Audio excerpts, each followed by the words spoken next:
মাছ প্রচুর, আর একটু খাবার না দিলে হয়, তাই একটু খাবার দিচ্ছি, ওরাও খাবে টুকটুক করে। দেখুন আটা দিয়েছি তো, আটা দেওয়ার সঙ্গে সঙ্গে দেখুন খাওয়ার জন্য লেগে গেছে পুকুরি মাছ। ওই দেখুন মাছ খাচ্ছে আটা।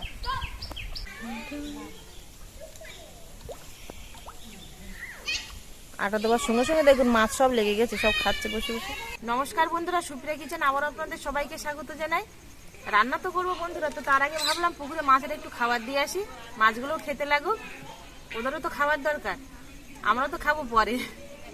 ওরা খেয়ে বড় না হলে আমরা আবার খাবো কি করে ওদের ধরে। তো বন্ধুরা, আজকে প্লেন চিকেন কারি রেসিপি আপনাদের সাথে শেয়ার করব।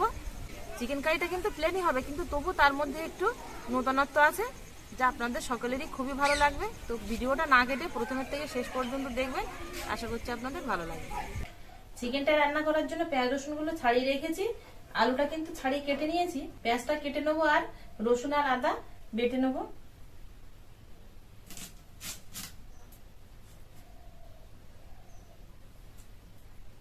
মুখগুলো একটু কেটে বাদ দিয়ে দেবো, এগুলো শক্ত হয়ে থাকে।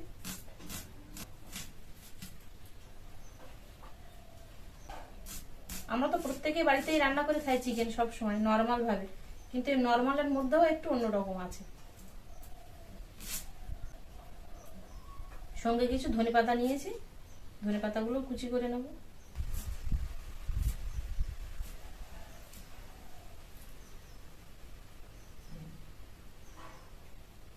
এখানে আমি চিকেন নিয়েছি, চিকেনটা কিন্তু আগে থেকেই কাটা ছিল। এই চিকেনটার মধ্যে হালকা কিছু মশলা দিয়ে ম্যারিনেট করে নেব। দিয়ে দেবো লবণ, হলুদ গুঁড়ো আর একটা পাতিলেবু রস।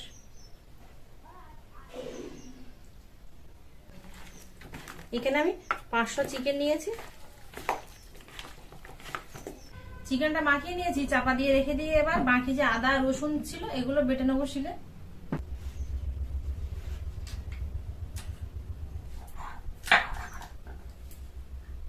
শিলে তুলে নিয়েছি, তার আগে আলুটা ভাজতে বসিয়ে দিই, তাহলে খুব তাড়াতাড়ি রান্নাটা হয়ে যাবে।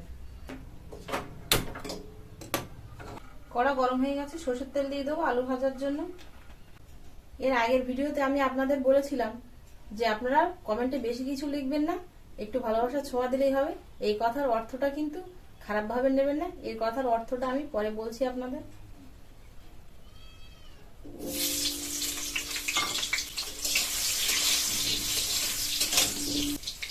লবণ, হলুদ গুঁড়ো সামান্য পরিমাণে দিলাম, হলুদ গুঁড়োটা। আলুটা এই সাইডে ভাজা হতে থাক, ওই সাইডে আমি মশলাগুলো বেটে নেব। এই কথার অর্থ হলো যে অনেক বন্ধুরা আছেন, তো অনেকে বলছেন যে এত লাইক করে দিয়ে গেলাম, এত সাবস্ক্রাইব করলাম, এগুলো বলতে নেই। আপনারা প্লিজ কমেন্ট করে যাবেন, কমেন্ট কিন্তু বোঝা যায়, আর কমেন্টের সঙ্গে সঙ্গে লাইকটা করলেও লাইকও বোঝা যায় যে কোন কোন বন্ধু লাইক করেছে, সেই জন্য এগুলো বলার দরকার হয় না। আর কমেন্ট আসলেই বোঝা যায় যে কোন কোন বন্ধু এসছে, ওনাদের কাছে যেতে হবে বন্ধুত্ব করার জন্য, কিন্তু তার জন্য একটা সময় লাগে, সেই সময় পর্যন্ত অপেক্ষা করতে হয়, সেটা আপনারা সকলেই জানেন। আর সেই সময় আগে যদি যাওয়া হয় তাহলে কিন্তু ক্ষতি ছাড়া ভালো হয় না, সেই জন্য আপনারা একটু সেই দিকে একটু লক্ষ্য রাখবেন।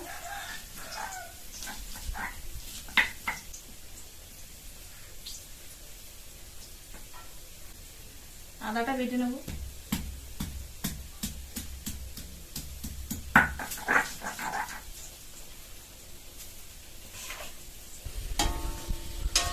আলুটা ঠিক এরকম লাল করে ভেজে নিয়েছি, এবার তুলে নেব। রান্নার জন্য তেল দিয়ে দেবো, দিয়ে দেবো গোটা গরম মশলা। তেলটা খুব ভালো করে গরম হয়ে যাওয়ার পরে কিন্তু গোটা গরম মশলা দিয়েছি, এবার ম্যারিনেট করা মাংসটা দিয়ে ভেজে নেব।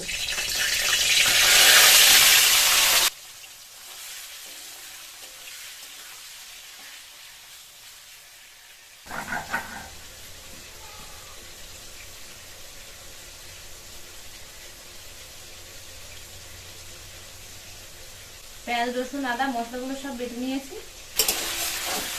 চিকেনটাকে বেশ অনেকটা সময় ধরে ভেজে নেবো। চিকেনের গায়ে একটা লাল লাল দাগ আসা পর্যন্ত একটু গুলো নাড়তে হবে যাতে নিচে লেগে না যায়। এই নর্মাল চিকেন কিন্তু অনেকভাবে রান্না করা যায়, শুধু পদ্ধতিগুলো জানতে হবে, তাহলে সব রকম ভাবে রান্না করা যাবে। বেশ অনেকক্ষণ ভেজে নিয়েছি, 2-4 মিনিট হয়ে গেছে। দেখুন এরপরে কিন্তু এই চিকেনের গায়ে দেখুন এই যে লাল লাল দাগ চলে এসছে। এবার এর মধ্যে আমি মশলাগুলো দিয়ে দেবো। 2টো মিডিয়াম সাইজের পেঁয়াজ কুচি দিয়ে দেবো, রসুন বাটা, আদা বাটা, আর 1/2 চামচ লবণ দিয়ে দেবো, হলুদ গুঁড়ো দিয়ে দেবো,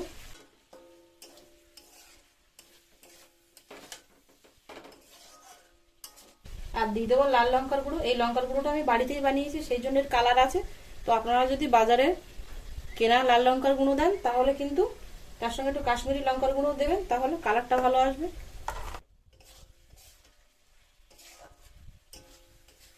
এবার মশলার মধ্যে মাংসটা আরো 10 থেকে 15 মিনিট কষিয়ে নেব। তবে এই সময় গ্যাসের জালটা কিন্তু মিডিয়াম আর 2-1 সময় লোতে রাখবো, নইলে নিচে লেগে যাবে। আবারও 4 মিনিট হয়ে গেছে। এবার এর মধ্যে 2 চামচ টক দই দিয়ে দেবো।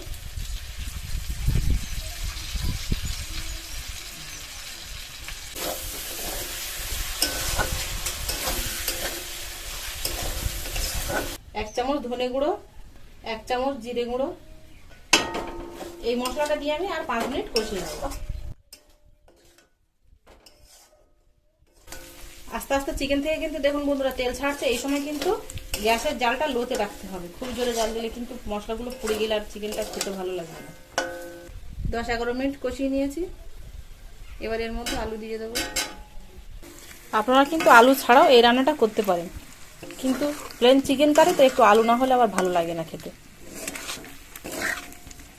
চিকেনটা কষিয়ে নিয়েছি, দেখুন বন্ধুরা কালারটা কত সুন্দর এসছে, কষানো হয়ে গেছে।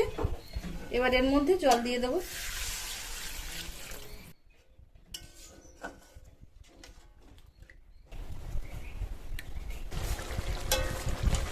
চিকেন কারিটা কিন্তু হয়েই গেছে, দেখুন ঝোলটা এরকম একদম গায়ে গায়ে হয়ে গেছে। তো আপনারা যেরকম গ্রেভিটা রাখতে চান সেরকম রাখতে পারেন, আমি এরকমই রেখেছি।